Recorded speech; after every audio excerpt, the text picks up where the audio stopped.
What a difference a year makes, right? About a year ago, I did a video about my setup at the time. Now, I'm going to do that again, but I'm not going to compare what I had last year to what I have this year. I'm just going to walk through my current setup.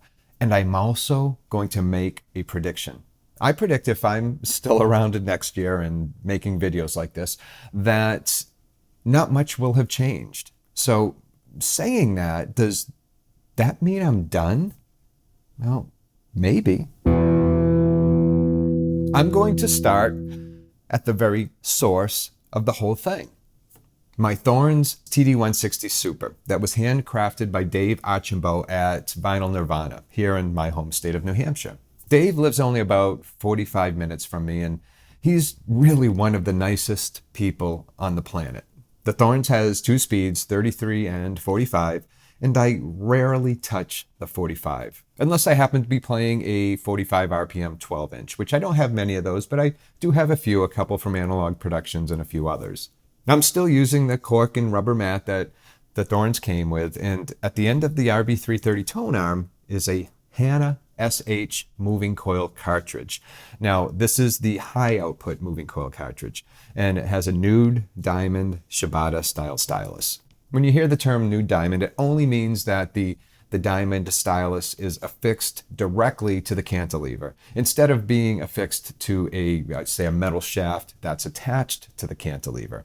Now, I've only had the Hanna in the system for about a month now, and I can already say when next October rolls around, I'm either going to replace this one like for like, or I'll move up to the MH. I don't know if I'll really go up to the MH because that is a bit pricey, but I'll seriously consider it depending on what my budget looks like at the time. Now, the signal that's produced from my Thorns is then passed on to my phonostage. And the phonostage too was hand built. You're going to see a trend here. The Super MM phonostage was built in Massachusetts by Eric Kimball at Eric Audio.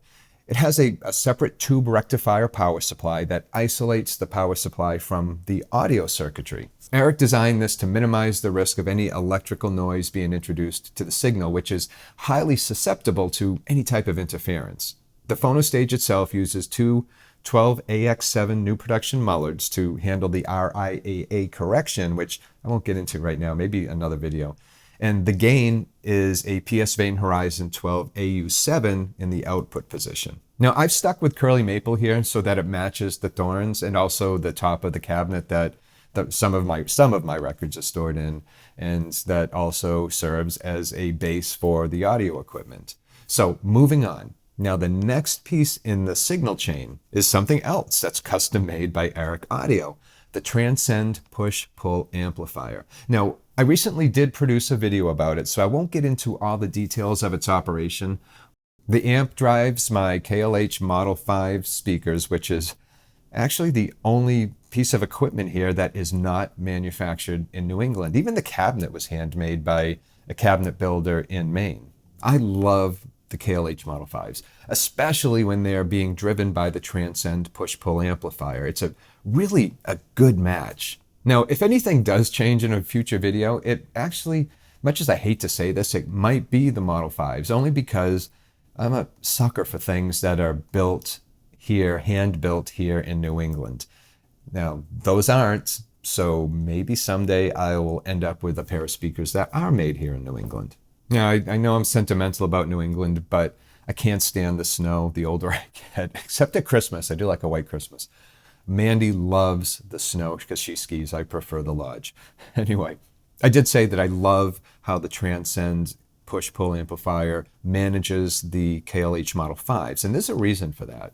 Right now I have the Transcend running in ultra-linear mode to deliver a bit more power to the Model 5s. The Model 5's in-room sensitivity is, I believe it hovers around 90 dB if it's in-room sensitivity, meaning that it's in a room with furnishings and such.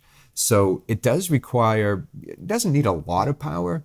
And I believe that the manufacturer, KLH has 20 watts to 200 watts. Now the Transcend, if I run it in triode mode, is 20 watts. I wanted to give it a bit more power to drive those. So ultralinear delivers, I want to say 35 watts. I know a lot of people that have the ability to switch their amp from, say, triode to ultralinear, prefer triode because of that tubey warmth. Is that an actual phrase, tubey warmth?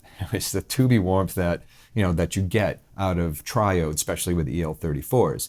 Now, what I do like about ultralinear with the Transcend is, a lot of manufacturers who do give you the ability to switch to ultralinear, they'll lock in the negative feedback. Well, this amp allows me to, it has a knob that allows me to dial the feedback to where I prefer. So I can actually mimic triode mode in ultralinear while still getting that extra power and bit of clarity that ultralinear provides. The Model 5s have a nominal impedance of 6 ohms. And so I have them plugged into the 4 ohm taps on the Transcend.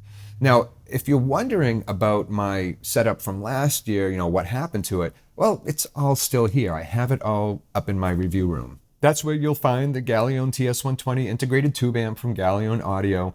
And I really love that company. Thomas is great to work with. Now, as well as that, I also have the MMMC Tavish Classic phono stage from Tavish Design up there. My Klipsch RP600M2 speakers flank the system. And it's using an Orbit Special that's armed with an Ortofon Blue cart as the source. I have so many tubes in operation that it helps keep the house warm when it's cold in the winter. Anyway, what I do want to talk about now, we just talked about my setup, but in the last few videos, I've asked for your setups. I've asked for viewers to submit their setup through pictures and some descriptions, and I thought that I'd showcase a few of those here. It was fun to receive those emails, so thank you everybody who responded. So let's just take a look at some. This one's from Brad in Georgia. So check out that. That's a Vestax turntable. And then you have things like the Cambridge Audio deck, a music streamer, an Onkyo cassette deck, which again, I don't think I've seen that in a long time. And then you have a Sony CD player. So this is a really vintage looking system. I love it. And then we have Peter from Texas and his listening room. Now I see a pair of Macintosh 75s flanking a reel-to-reel there.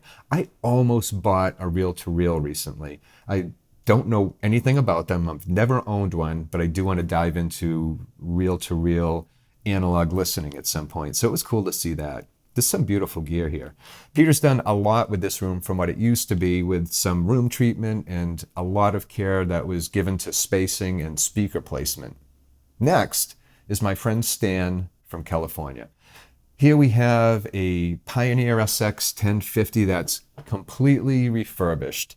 He has a Cornet MM phono stage, Technics SL100C turntable, which I believe is rocking a Ortofon 2M Blue cartridge.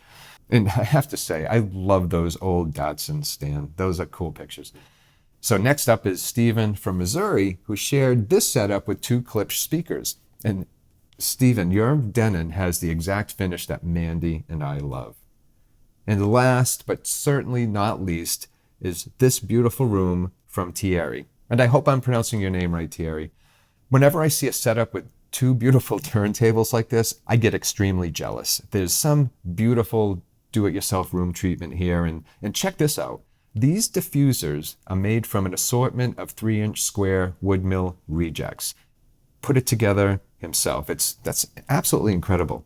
I want to thank everybody who responded. It was a lot of fun, and the call for submissions is still open. So, send me your setup. Just send a picture, where you're from, maybe some of the things that you love about your particular setup that you'd like me to mention either here on the channel or in the newsletter. And by the way, the newsletter is free to sign up for. You can do so at joyofvinyl.com, and I'll stick a link in the description. And as always, thank you so much for being here. If you found this fun or informational and just enjoy it, don't forget to hit the like button and subscribe. I'd love to have you come back. So until next time, please take care of yourself, enjoy your records, and I'll see you soon.